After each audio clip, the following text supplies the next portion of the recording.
Hello, everyone. Welcome to another episode of Let's Talk TSW. I am here with Dr. Olivia Friedman, and I'm really excited to talk to Olivia today about traditional Chinese medicine. She actually treated me through my TSW journey, and we have kind of a longer history. I met you back in, I believe it was 2018 at a conference. And I specifically remember the space we were outside of the door looking into a large room. And we just had a discussion around why is no one really looking at the root of the problem? Why is everyone treating symptoms? And it resonated so much with me, Olivia, the things that you were talking about. And you started telling me about your own history with eczema and allergies and anaphylaxis and why you got into Chinese medicine. And then from that point, I decided to try TCM. The rest is history. But I want to just give you a chance to give a little bit of your background, your education, why you got into TCM. But for everyone who does not know Dr. Friedman, she is the founder of Amethyst Holistic Skin Solutions in Chicago. And so she does treat patients by telemedicine. So a lot of people in our TSW group have been seeing her. She's seeing many, many TSW patients over the years and recently came out with a paper that's highlighting a lot of what she's seeing. So we're going to talk about that today and some other issues. So Dr. Olivia, I'm going to throw it over to you if you want to share a little bit about your background. Absolutely. Well, thank you so much, Kelly, and thank you very much for that nice introduction. I always love speaking to you, and we always talk for hours whenever we're together. Um, I got into TCM because I actually was an eczema patient, as you have already mentioned, and I suffered for all of my life. I mean, I had it as an infant all the way through to adulthood, mid-adulthood, and it just got worse and worse as time went on. So I started to become on many different medications. At the high point or low point, I was on seven different medications at the same time. They were trying to manage so many different parts of it, and it wasn't working. So I think there was a moment where I said, you know what, I really need to open myself up to alternative medicine because I have nothing else to lose at this point. And as you mentioned, I mean, it got to be so severe that I had anaphylaxis, I had, allergies, I had difficulty with so many different triggers that, I just wasn't living a normal life and I was going to the hospital a lot. So I actually went to a TCM practitioner and I told him everything that was wrong with me. And he basically looked at me and said, okay, well, I think we can make that go away. And I just looked at him like, I've been going to doctors for decades and no one has said that. Everyone has said, we can manage your symptoms. We can try our best at managing symptoms, but you're always going to have this. So, sure enough, this particular TCM practitioner gave me herbs. We did do acupuncture as well.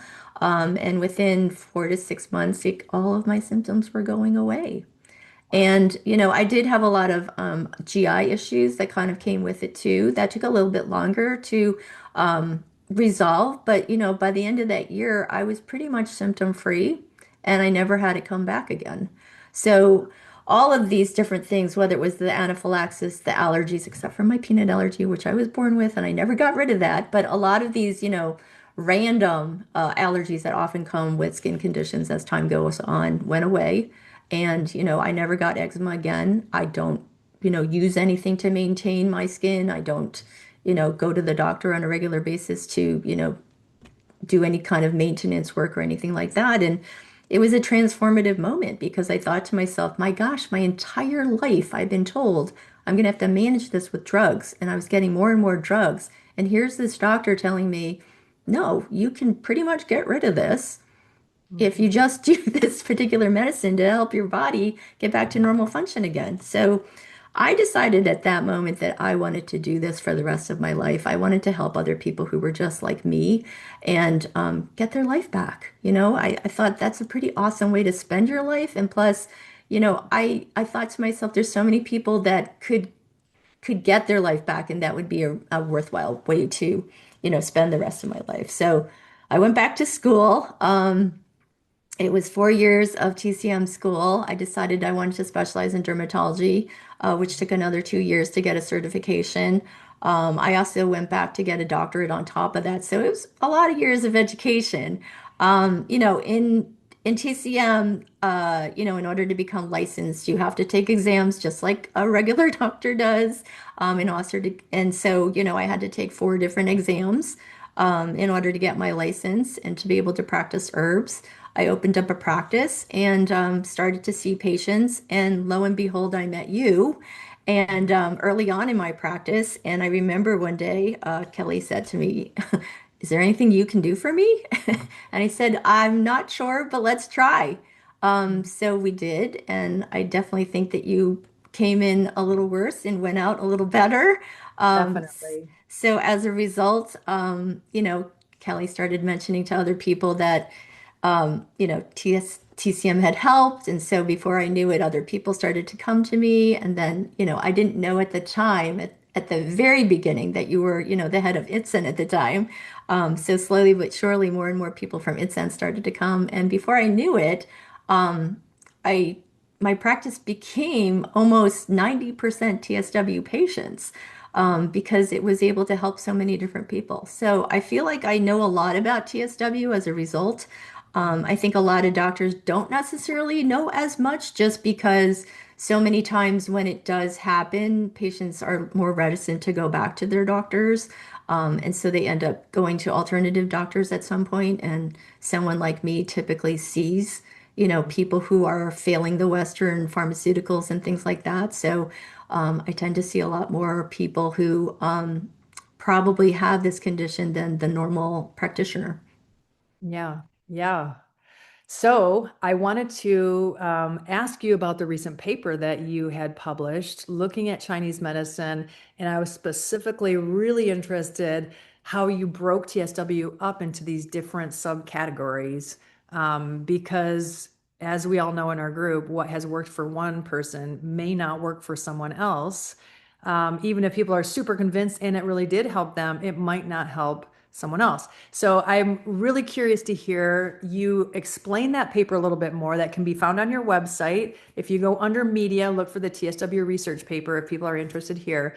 But could you give us a little explanation and background on the different types of TSW that you see, and then how you treat it in Chinese medicine differently?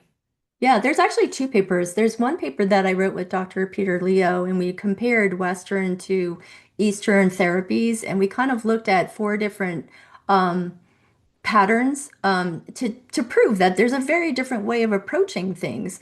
Lots of times in Western, we kind of have, the same basic drugs that we run through, and, failing one, you go to the next, and it's like a ladder system. In TCM, it's a much more customized system. And so we really look at the constellation of symptoms that we have, and we say, okay, we probably don't treat people the same who have, symptoms only on the upper body versus the lower body, or, somebody who has almost only erythema versus someone who has something that's more like oozing and weeping. All of those things are very, very specific. So, in Chinese medicine, we're more interested in not necessarily what something is called and then saying, okay, these are the things that we're going to give you. We're more interested in how is it actually presenting to you? And not only is it your skin that's actually showing all of these different symptoms, but all the other systems of your body as well. Like we're really interested in knowing, what's happening to you in terms of thermoregulation. That's one of the top questions we ask because, and we're also interested in when is that happening? Is it all day? Is it only at night? We're interested in knowing, if you're thirsty, because that really helps us understand how much of this heat is like burning up all of the bodily fluids inside of you that you can't cool down now. Because sweating is a really great way to bring down your temperature. And if you're not sweating, you don't have the actual bodily fluids to be able to do that. That's a problem, right? We talk about sleep. Are you somebody who's waking up every couple of hours? Are you somebody who's, not falling asleep at all until like 5 in the morning and then suddenly you can fall asleep? Are you somebody who's having menstrual issues as well? Are you having digestive issues? I mean, we're looking at everything. So, Mhm. based on how you're answering all those questions, in addition to how you're presenting from the skin, then TCM looks at that. And we typically have a lot of different patterns of of subsections of TSW in this case of looking at, and then we kind of start you in one pattern and we try to treat that way. Now, the thing about any condition is nobody is a cookie cutter version of the Mhm. condition.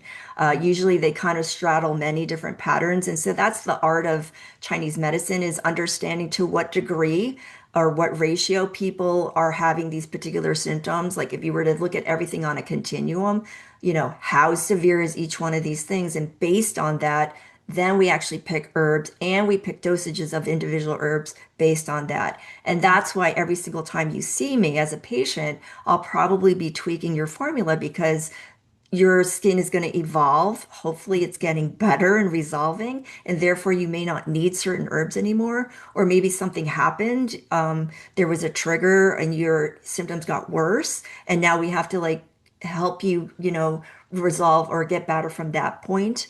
And sometimes, you just don't need certain herbs anymore, and we can move on to other herbs because we have to treat certain acute symptoms first and then get them out of the way. And then we can actually see what's left in terms of like maybe your skin elasticity or your skin, you know, um, dryness or whatnot, something that's more about texture versus all these other more acute symptoms like the thermoregulation, the sleep, the itching, and all that kind of stuff. Mhm. So there's many different stages to treatment as well. And so that's why I think our medicine is really interesting because we're really looking at you each time we meet with you and saying, okay, what do you need now? Mhm. So do you think that through TSW, it's more of a phased approach where people are going through these different patterns? Or do you feel like people will come with a certain pattern and basically they will be treated a completely different way than say someone who has widespread or the thermodysregulation? As opposed to someone with maybe just erythema, like the redness that they're experiencing and some itching. I'm just curious, do you look at it as a Yeah. phase, like everybody's going to go through these different patterns, or that some people are kind of stuck into a pattern? I'm just curious. No, I think it really plays out differently in people. And having gone through a lot of different cases in the last 10 years, I would say there isn't like a specific pattern. I would say, I would love to be able to say that, you're in this phase and now we need to get Mhm. you to here. It really depends on how long you've also gone without treatment, right? I Mhm. mean, lots of times I see people on Itsy and they'll say, oh, I've had this for 7 years and blah, blah. And, somebody else will look at it and go, oh my God, I'm going to have this for 7 years. I'm like, well, wait a minute. This person wasn't treated or what didn't have a treatment that actually helped them. So Mhm. yes, they have had it for 7 years. But if you just starting to have this get treated and it helps you, then no, you're not going to go to 7 years, right? Mhm. So I wouldn't say that there's an absolute pattern of Mhm. how you start and where you end.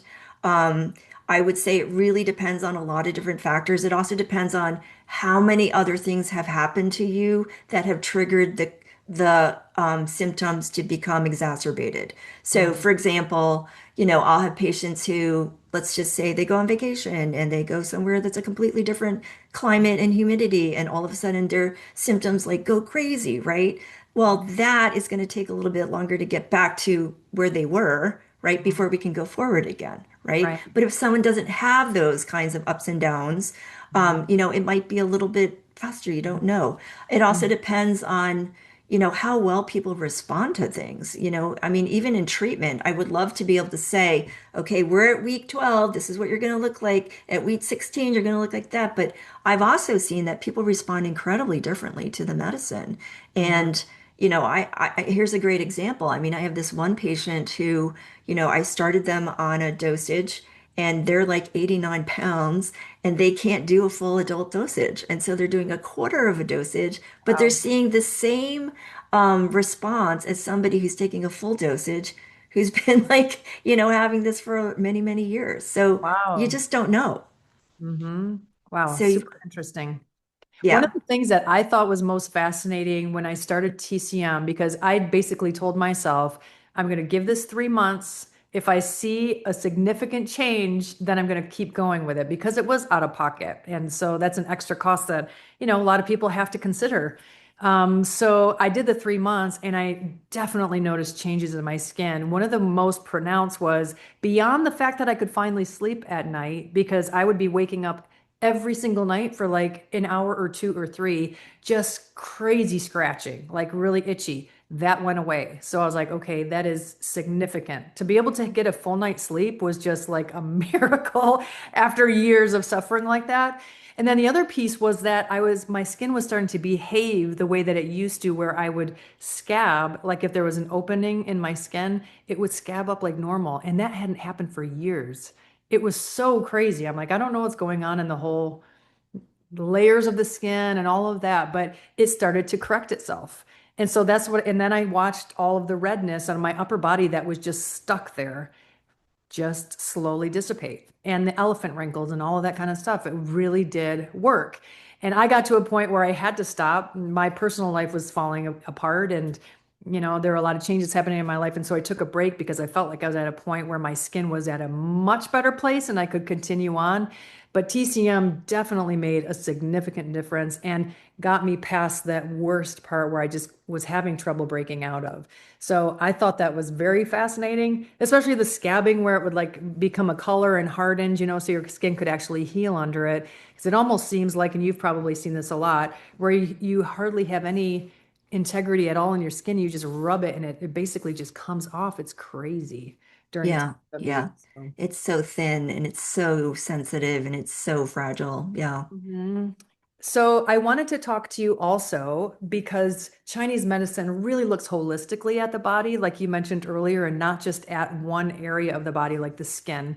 Then we have in Western medicine, it's all kind of broken up into these different segments. And sometimes it's easy to lose the larger picture, right, of what's happening systemically when you're just looking at skin symptoms. So one of the things that we have seen in our community is definitely playing into what's happening with us in TSW is the liver and the gut involvement. I would also say the endocrine system is very much involved because of the cortisol levels. And obviously, steroids are a hormone, so it's interfering with those natural processes. But I'd love to hear from you in Chinese medicine more about how gut and liver health affect the skin. Yeah, I think one of the drawbacks with Chinese medicine is we cannot translate exactly like what's happening on a scientific level, like in your body just yet, um, because we use a lot of terminology that was used before we had medical terminology. Mhm. So, I mean, I was mentioning to you earlier today that it would be great if I could sit down with a researcher and a scientist who can actually tell me, like, when this is happening, what does that actually mean in terms of what's going on in the body? But to answer your question on a TCM level, I will say one of the things we oftentimes forget when we think about the skin, the skin is really meant to be like our external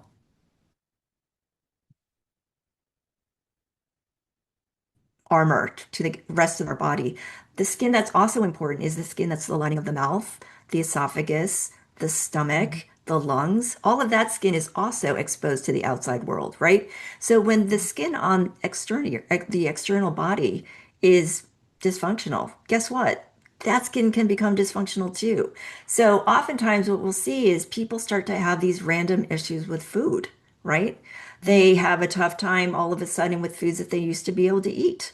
Mhm. And, people get really frustrated because they're like, well, when I eat it, sometimes I get a really bad reaction immediately and my skin flares up. And then other times I eat it by accident and nothing happens. And then it goes back and forth. And so, should I eat it? Should I not eat it? And the real answer is it has nothing to do with allergies. It has more to do with your skin is so sensitive that it doesn't know the difference between something that's truly an issue and should be having a histamine reaction to, and something that is really benign and is not an issue. So I think that's why a lot of people have gut issues. They find that they have these problems.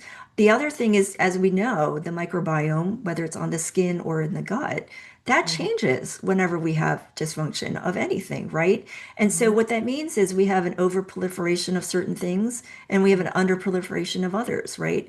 Now, in a normal person, we have bacteria, fungus, yeast, all those things living in us. We have a symbiotic relationship with these things. But when we have a dysfunction of some sort, that relationship becomes Mhm. dysfunctional. We have an imbalance of these things, right? And so Mhm. it's not unusual for somebody to end up having candida, end up having, all these other problems. But I think what happens lots of times is we chase the symptom instead of the problem or the root cause.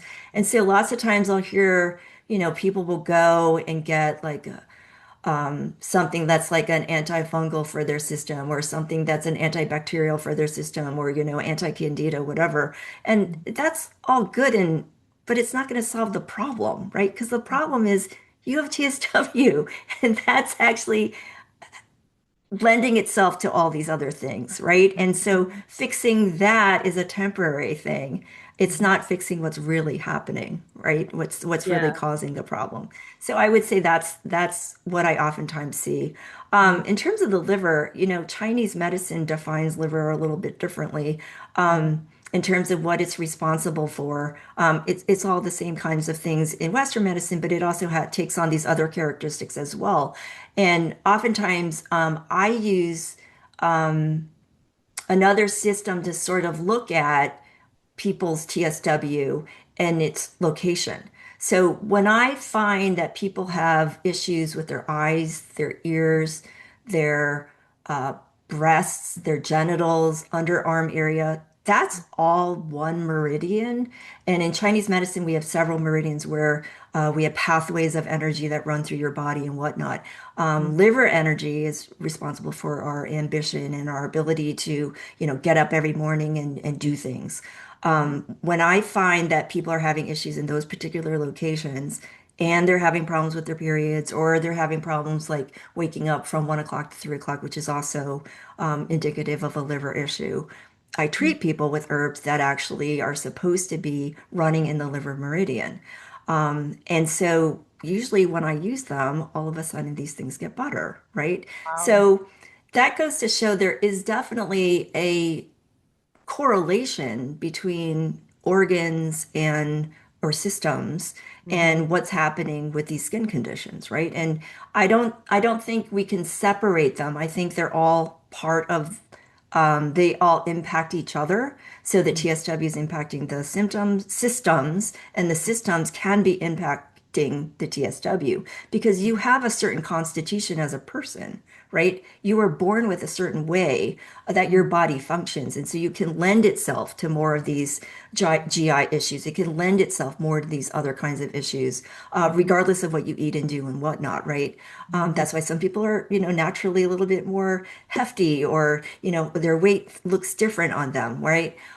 So I think based on your constitution, you can be impacting how things are playing out for your conditions, and your conditions can be playing or impacting your systems as well. So that's why I like Chinese medicine a lot because we're looking at the whole picture and we're trying to really figure out what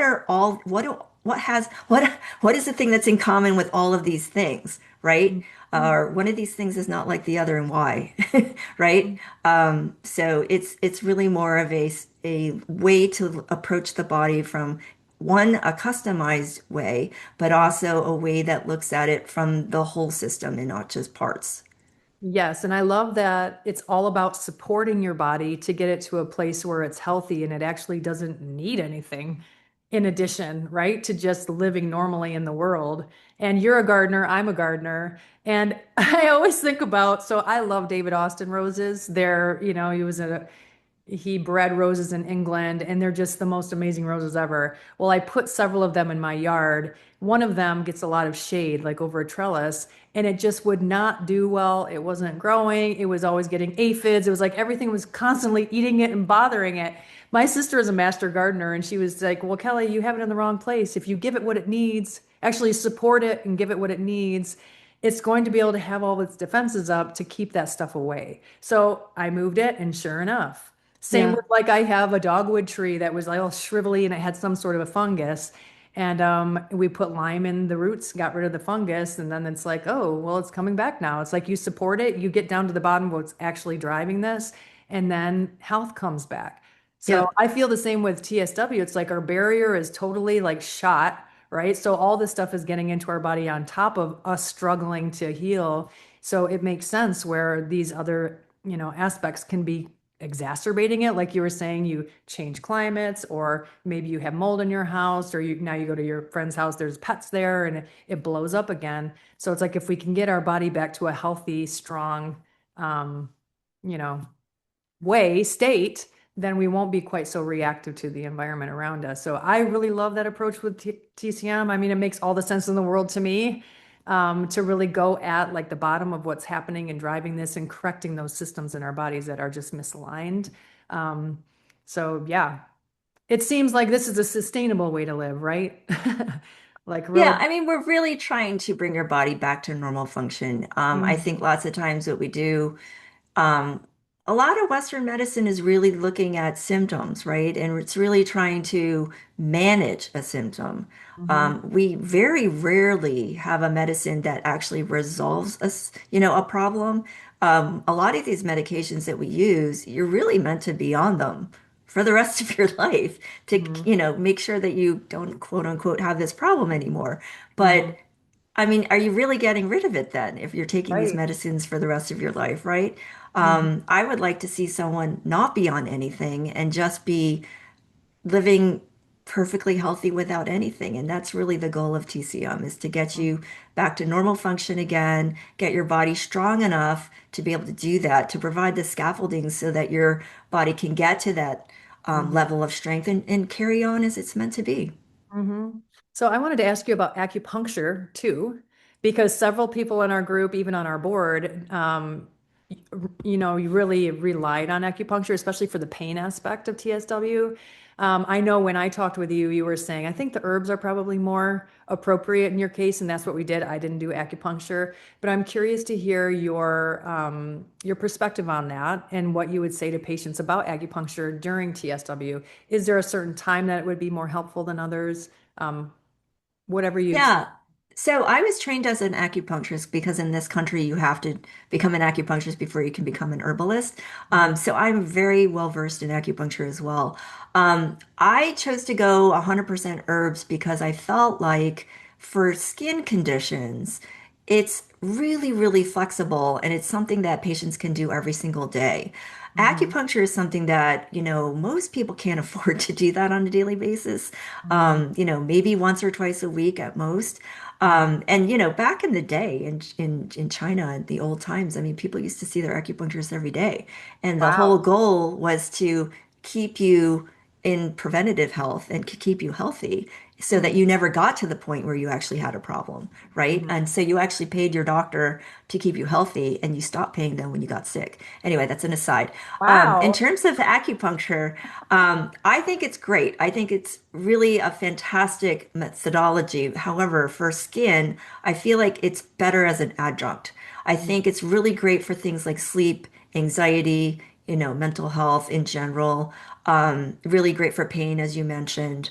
But I would say that in terms of a lot of the different symptoms that come up with TSW, I would say herbs are probably even better. Mhm. I would say it's great to do them together if you can afford that. Mhm. Both are out of pocket in most cases, so you have to keep that into consideration. But I really do feel like the herbs are something that are able to do so much more for you. Mhm. And because it is it's really based on your constitution. It's based on, what you can handle in terms of dosage, what you can handle at every step of the way. We can take ingredients out, we can put them in, we can lower dosages of individual ingredients as well. So it can be so incredibly specific.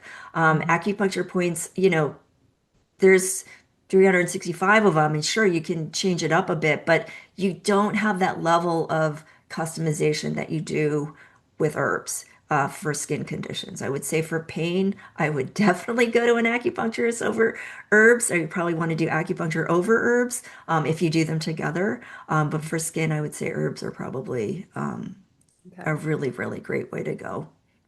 So I wanted to bring up the topic of licorice because this was a real buzzy conversation for a while in our community because licorice mimics kind of that steroid molecule. So some people were afraid because TCM uses licorice oftentimes in a lot of these formulations. Can you speak a little bit to that and let people know what you have found in your practice with Yes. using Yeah, licorice. so I actually wrote a paper on that as well. That came up in all my conversations with patients over and over and over again. I just thought it would make sense to just write a paper about it. So, Yeah. um, so licorice, I think, okay, let me back up for a second. So I think, and understandably, when people hear the word steroids who have TSW, it's a scary word and we don't ever want to hear that again, right? And we don't ever want to take anything that sounds like it is another steroid. Mhm. But what we need to remember is our body runs on so many different steroids, and without them, our body could not function. Mhm. Now, corticosteroids are something that's a little bit different than these other steroids that we're running on, and those are the ones that topical steroids are made of. Mhm. So Gankow or licorice is actually a mineral corticoid, which is a very different steroid. And what's interesting is that it functions almost opposite Mhm. to a corticosteroid. So, in all the ways that you think of corticosteroids affecting your body, mineral corticoid steroids do the opposite. So, most people are concerned that that particular herb is going to cause problems, and it's not. There have been a lot of studies to see if there's an amount that it starts to become an issue. And, I included that in the paper as well. And the amount that you have to have is so much more than you would ever have in an herbal formula. It's like those studies where they say if you have 1 billion acetaminophen, you might Right. have, problems, but you're not going to be using it to that degree. I will also say that licorice is one of the herbs that we use in a lot of formulas, not just dermatology, but most herbal Mhm. formulas, because it's really great at what we call harmonizing the herbs. If you are combining a lot of different herbs, they all have very different characteristics, and some of them can be a little bit more harsh in nature or whatnot. Licorice has a really interesting way of mellowing that harsh and Mhm. actually helping to combine those herbs to have more of a symbiotic relationship so that they can actually work well together. So Mhm. that's one of the reasons why we actually use it in most formulas. Mhm.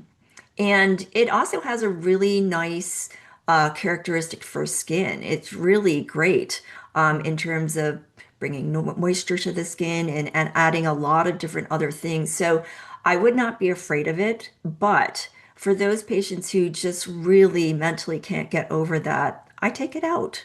Mhm. It's not going to hurt if they don't have it in their formula. And if Mhm. it's really going to give them more mental dis-ease to have it in there, I'd rather just not have it in at all. So it's Mhm. definitely, possible to work with a TCM provider and just say, I really just don't want this in there. Yeah, that's good. And on that note, just because of harmonizing and putting herbs together, I'd love to get your perspective on the whole berberine topic, because that was another buzz for a while when the NIH study came out as identifying that as a potential um, treatment to target this dysfunction in the mitochondria that's happening. What are your thoughts around berberine and herbal medicine and all of that?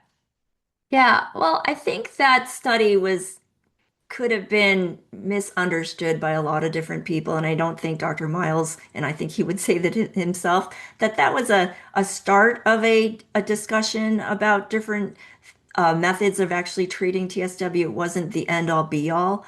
And I Mhm. think, berberine is a ingredient that's in a lot of different Chinese herbs. And, the way we use them in Chinese herbs is we're always trying to balance all the different functions of these herbs so that nothing is too much of anything. Mhm. And so we feel it's really important to make sure that you have that balance and you're not overdoing it with any one thing. So it's not that different than eating food. I mean, people would love to hear that, there's a superfood that if you eat this for the rest of your life, you're going to have longevity and strength and, all the energy in the world. But, at the exclusion of all the other things that you're eating, Mhm. right? That's not right. There are building blocks in every single type of food Mhm. category that are helping your body function. Mhm.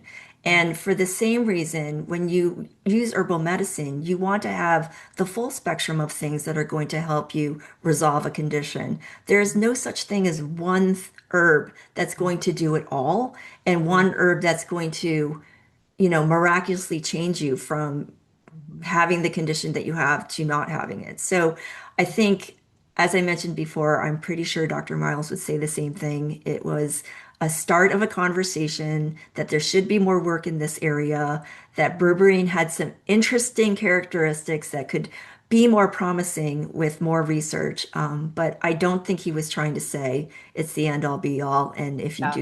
if you take this in large amounts, you're going to solve your problem. Yeah, and I agree with that too, being part of that study for sure. And I went on higher levels of berberine and I started experiencing some vision changes. But I went through the whole time period we were testing just because I was so curious about what it would look like molecular on the molecular level after I had taken that for some time. And my IgE levels did go down, which was pretty cool. But I thought I'm going to take a break from this because I felt like it was too much on my system at that time. But it was just kind of neat to be part of a research study to really look at what's happening. And yes, for sure. It's like it's more of a proof of concept and let's get the door open to start more research happening about TSW. But when I did look back at some of the treatments I used during TSM, I noticed that berberine was in them. Especially the topical that I used that was amazing and I loved it so much. That cooling gel or whatever when you get out of the shower that has berberine in it. So I thought, well, you never know. It could have been the mixture or using it was part of me getting better at that time. So super Yeah. interesting. And it's at the right dosage, right? And you have, like I said, you have to have it in combination with other things for it to really impact all the different symptoms. I mean, maybe berberine can help with certain things, but it's not going to help with everything. Hmm. So I would love to give people kind of an overview of what it looks like to work with a practitioner like yourself. Could you kind of walk us through how you work with your patients? Absolutely. And I'm sure that other TCM providers are a little bit different. So this is definitely going to be my experience or my patient's experience. So I typically like to make sure that people are really clear on what the procedure or what the protocol is going to be working with me so that they don't come in and then are surprised. So I actually provide a consultation video that all my patients are required to watch or Mhm. potential patients are required to watch so they have a really good idea of like what's it going to be like because it's going to be different than seeing a Western doctor. You know, a Mhm. typical Western doctor you get to see maybe once every 6 months or so. You know, they give you a prescription and then they come back and you tell them how you did 6 months later. Mhm. With me, you're going to see me a lot because I'm going to keep meeting with you to see if we need to tweak the formula because your symptoms are probably going to evolve. So it's really important to watch the video first to really understand that. And then if people really feel good about moving forward, then they sign up for an initial intake. And one of the things they really need to weigh is whether or not they can handle the out of pocket, as you mentioned. Mhm. You know, insurance doesn't cover herbal medicine at this moment, and that can be a real barrier for a lot of people. So that's definitely something to consider. Now, if all of that, you know, passes and that's all right, Mhm. the next thing is I meet with people for initial intake. It's usually about 60 minutes. I send out initial intake forms and I have people fill them out. It's a lot longer than a typical intake form that you'll get from your doctor. I think the going rate right now is what, 20 pages or so. And so we really go into a lot of detail about, you know, how has this condition affected you in every single way, not just your skin, but every system and your sleep, and you know how much has it upended your life, and you know how do you feel about this, and emotionally and psychologically, where are you? Chinese medicine really looks at the whole person. They're not just looking at all the physical issues; they're also looking at what's happening to you as a result, mentally, emotionally, psychologically. That's an important thing to address as well. And so I go through all of those different things with the patient at the initial intake form. I actually go through it with them. So Mhm. A, they know that I've read every single word, but B, so I can really understand what the chronology of events have been and really understand from a whole person perspective what's been going on with this person and how can I best put together a formula that's going to meet all of these issues. Mhm. From there, I always do a 5-day trial first just to make sure that people can tolerate the dosages that I'm giving them. I usually have them email me and let me know how they're doing after they do the trial. And then, you know, if they need the formula to be tweaked a little bit because constitutionally maybe they're having a little bit more difficulty with it. We try another trial. If everything's fine, then we move on with the treatment. And then we see each other probably every 3 to 4 weeks, depending on, where they are in their treatment, where they are in terms of resolution of symptoms, how they're responding. I try to time it so that I can meet with people when I think that they're probably going to be at a place where they're going to need a change in their formula. Sometimes it takes a little bit longer, but it also, gives me a chance to check in with them and see how they're doing. I always require patients to send photos of all the different body parts that are affected. Which, can be tough for some people because now all of a sudden they have to be models and they have to be photographers and they have to be able to upload all these things. So technologically, you have to be okay with all that. But it's the only way I can really track progress since I'm not necessarily meeting with you in person. And I do see patients all over the world. So it's the best way for me to be able to see each time how your symptoms are resolving. And then it gives me a good chance, another tool to be able to make decisions on where to go from there. And then we just keep on going until we get to a point where your skin has resolved. And hopefully, you're at a point where your skin is stable. You don't need the scaffolding of the herbs to help you anymore to keep building up your own body system. And we get to the point where we take you off, and hopefully you can move on and not have to have this happen to you ever again. Yeah, I do want to ask about the herbs, what people can expect with that. So can you share a little bit about even the pharmacy you used, what that looks like, how often they have to take the herbs, that sort of thing? Yeah, so I work with this great pharmacy in New York City. Their name is Camo, Kamwo, and they are the ones who actually put together the herbal formulas that I prescribe. I put together exactly what I want in a formula, and they actually put them together. I usually, with my domestic patients, work with liquid herbs. They're the most pure herbs, or most purest form of herbs that are available, and they're usually made in a pressurized cooker, and then they actually, dispense that the remaining water that's actually got all these herbs in them into a vacuum pack. And so each little vacuum pack is about 4 ounces of liquid. So each person would take one packet every 12 hours. For my international patients, shipping liquid vacuum packs is pretty expensive because it's very heavy. So I use what we call granules. It's basically like a powdered version of the herbs, and it just comes in a bottle, or several bottles, depending on how much we're ordering. And then people just reconstitute it in their own homes with hot water, and then they take it, also 2 times a day as well. With children, we have a slightly different methodology. We actually bathe them in the herbs instead of ingesting them. So up until about age 5, we do that. Oftentimes, it's a lot easier to get a baby to take a bath than to drink a formula. But when they get to 5 years old, I personally like to move them to ingested herbs just because I think they can actually benefit a lot more, and their skin's not as absorbent as a little baby's is. So those are the different ways that we work. We also have topicals that I oftentimes employ that you had mentioned that, we work together. You had one. I usually like to start with the internal herbs first and just see how far we can get with them. I'm definitely not a proponent of throwing a million things at people at the same time. I really want to see how each thing does for you and how you respond to each one before I lop on something else. I definitely don't believe in spending more money than you need to. So Mhm. if something is working really well, let's just stick with it and not worry about anything else. And if it's not doing as well as we think, then that's when I will probably employ other things to see if we can move things a little quicker. Yeah. So the herbs themselves are a little bit bitter. It's totally doable. I can attest to that, especially if you have a little chaser.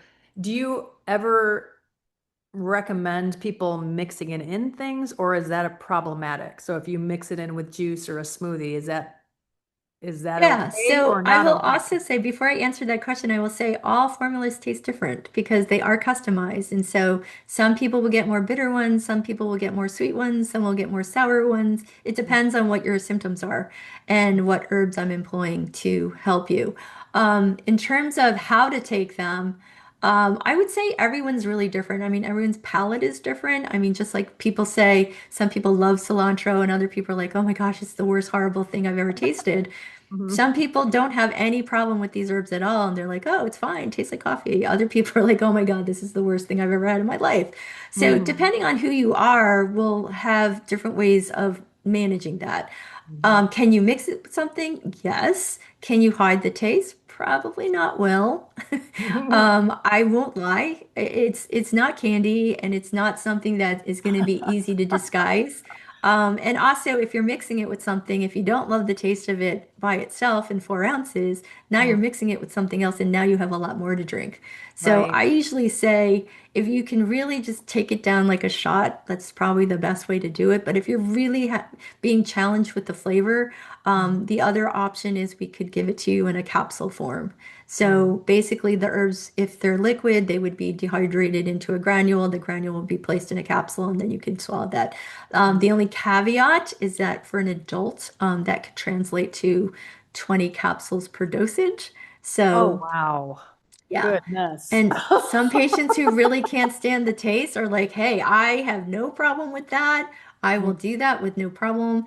Mhm. Other people are like, wow, that's a lot. I think I can take the shot. Yeah, yes, that would be me. I'll do the shot. So I have one last question. Thank you so much for giving your time to us today. I would love to hear what you have to say to someone going through TSW right now who's really, really struggling. What would you like to say to them? I would like to say that you are not alone and that this is a really, really difficult condition and that you really need to seek out the support of people who can be there for you because your parents and your friends and your family may not always know what to say and do. And Mm, sometimes they may actually say and do things that you can't appreciate. mm, So it's really important to have that community, which is great that ITSAN is able to provide. I think it's really important to find a practitioner that really understands what TSW is. If you're seeing people who are not recognizing it and not acknowledging it, don't mm, waste your time, move on. There is somebody for everybody. And mm, so I really do believe that if you're finding people who are not quite aligning with what you want, move on, find somebody else. And I also want to say that there are definitely things that can help and make you better. I've seen it with TCM. I am so amazed at what it can do for people. I mm, never know how I can help people when I first meet them. But, every single day I see people who come to me who really feel like, maybe this is not where they want to be ever again, and they don't want to be here. And they completely change to somebody who has regained their life, is mm, happy, and is able to do all the things that they were able to do again. So, you know, don't give up. There's definitely answers out there.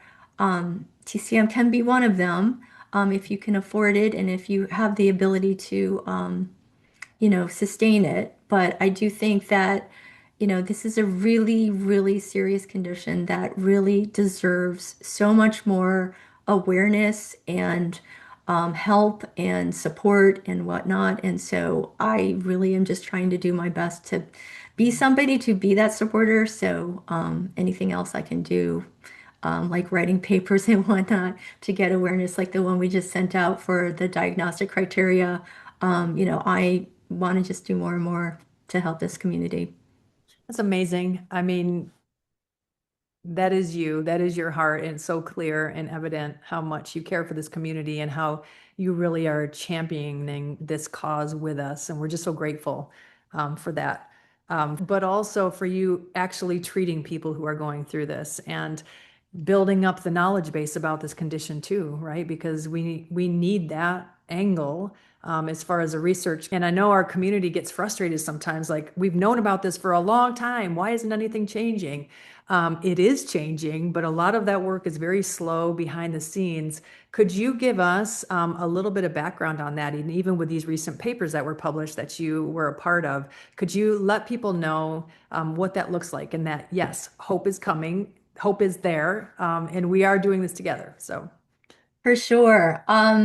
I think it's really important. This was eye-opening for me too, because, as a TCM provider, I am not in that world. And the journal writing life is a very different one than I had imagined. When we wrote the paper on diagnostic criteria, believe it or not, we started almost 4 years ago.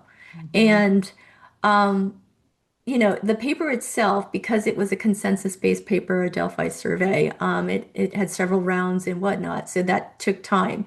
But what's interesting is that when you submit a paper to a journal, it doesn't just get published. It has to get accepted. And in order to be accepted, it has to go through several levels of peer evaluation and peer review.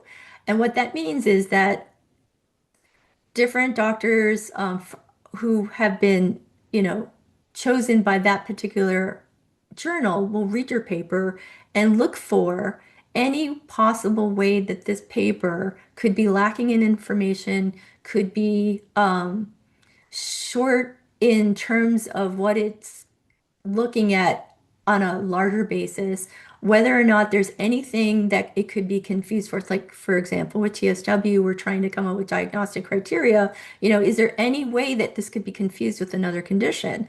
And then is there enough proof to be able to show that, this is in fact a real condition versus something that is not? And so, you might get frustrated, like, well, why are you asking all these questions? Like, why? But you want that rigor because if you can pass through all of that, then in mhm, fact you've turned another person who now believes that this is a valuable paper to actually publish, right? So mhm, you don't just get one peer review. You often get, several peer reviewers in one look. mhm, And we went through several revisions because of that. So we went through one revision where the peer reviewers came back with several different comments, and we actually had to address all of them. One of which was, have you guys ever done biopsies to prove that, TSW is actually a very different thing than atopic dermatitis, psoriasis, blah, blah, blah. mhm, And, to go get those biopsies, it's not like people were lining up and saying, hey, I'll mhm, give my skin, no problem. So we had mhm, to find biopsies. We actually had to find a derm path that would, examine them, and then we had to get all the analysis from that. So that took time, but that was one note, and we got a lot. I would say it was probably more like close to 30 to 50 notes on the first wow. revision, right? So then you address all of these things, right? And like I said, that was one, and that took a long time, and there were all these others. Then we resubmitted. Then we came back again with other things. And sometimes it's the same reviewers, sometimes it's not. So now there's another perspective that we have to take into consideration. So by the time you get through all of these different revisions, like you have really added or subtracted, or the paper has probably changed in a lot of different ways. And sometimes it requires a whole new rewriting. I've been on other papers where they said this is great, but you need to rewrite all of it. So Wow. yeah, so it's a very different process than I think most people think. And like I said, we have been actively working on this for 3.5 years, and finally it Mhm, passed all all the processes, and they finally said, okay, we're green lighting this, we want to publish it now. So wow. it's a fantastic feeling when you have gone through all of that rigor and you have passed, and now all other people who read this should also feel that this is a legitimate, incredible paper now because it has gone through so much, right? And Mhm, to actually be published in the British Journal of Dermatology is really one of the things that also we were looking for in terms of credibility and legitimacy. A lot of mhm, people said, well, how come, you would go to a foreign publication versus an American one? mhm, And, you have to look at all publications in terms of what their prestige is in the medical world. And the mhm, British have some of the best journals in terms of their in terms of what doctors feel is very credible information, stuff that they would, look to as, the top information in that particular field. And so, it was a really great honor to be able to be accepted by this journal and to be in there. Every journal has a rating, mhm, and, British Journal of Dermatology is one of the top ones for dermatology. So it's a big deal to be in this one. So when Yes. people say, well, why did you do that? Well, like, there's a very good reason why we did that. Yes, 100%. And one Yeah, extra layer I'll add from my own experience of trying to get things published, including the NIH article, if you have to submit to that journal, they'll review it. They may have some revisions, but they may decide, never mind, we don't want to publish this. But you have to wait for months, sometimes 6 months to get that answer. And in the meantime, you are not allowed to submit it anywhere else. So that's if you right. get rejected, then you go to the next journal and the next journal. And I think we went to 3 different journals to finally get it picked up. And then you have to do all the revisions. And all of this stuff just takes so much time. But it's Yeah, what Western medicine is based upon. And you'll hear all the time evidence-based medicine. Well, right. the standard of care or the way that doctors practice will not change until that evidence is there. So, but then to get that just takes so much effort and so much work. It's one of the reasons why we developed the patient registry, because that can be used in some of these research studies, all of this data that we're collecting from our group. But again, that takes time, right? So Yes. it's helpful to understand from that perspective, it's coming, it's happening. We Yeah. have people who are really working, like you and Dr. Leo and Dr. Miles and others, who are taking this up, even when it's still considered controversial in some circles, taking it up and pushing it forward. It's happening piece by piece by piece. Yep. And Yep. eventually this is going to be a thing of the past where we'll look back and think, how in the world did we ever treat like that? Right? Right. And we have to zoom out sometimes too, because while we're very focused on, what's happening to ourselves and, our particular area of understanding, we are one of many different conditions out there, right? And, you Mhm. know, millions of papers are being written every single day. And a lot of different studies are happening all the time, and there's many different groups that are asking for ICD codes, and many different groups are asking for, changes in the medical system. It's not just us, right? So Right. we have to remember to zoom out once in a while and realize that there is a bigger world and we fit into it and we are important and we need to move forward in it, but we have to remember that we're not the only ones. And a Exactly. lot of these agencies and groups are flooded with, complaints from all different kinds of groups, and they need to have time for all of them, and they want to address all of them. But, it's a matter of time, and Mhm. we We will do it, and we have done it, and we will just continue to fight the fight. Absolutely. Yes. Well, thank you so much for spreading your knowledge today, helping us understand a little bit more about TCM and how you work with TSW patients. We're super excited to have you at our conference coming up in a couple months, where you'll be able to provide more of that. So thank you again, for being with us, for being such an amazing ally, and for doing what you do. Well, thank you, Kelly. I am so honored to be part of the ITSAN conference, and I really think highly of everything that you have ever done and your team and everybody who has worked for ITSAN. I think what you do is fantastic, and I'm so glad that patients have a place to go, to be supported and to find answers. And I just, want to do everything I can to help you. Thank you. All right. Till next time. Take care. Bye-bye.